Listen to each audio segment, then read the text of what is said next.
Here's part two. This is what happens when Chunky is in the mood. Endless husky conversations.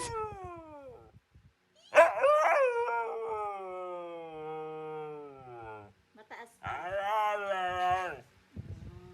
Sige, say good night. Ay! Magnanap na kasi si Chunky eh. Good night!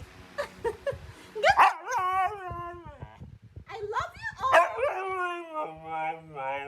Sabihin mo sa mga followers, I love you subscribers! I love you!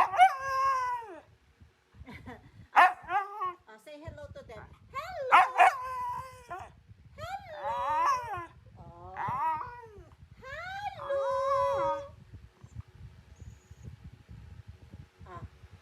Show them your eyes.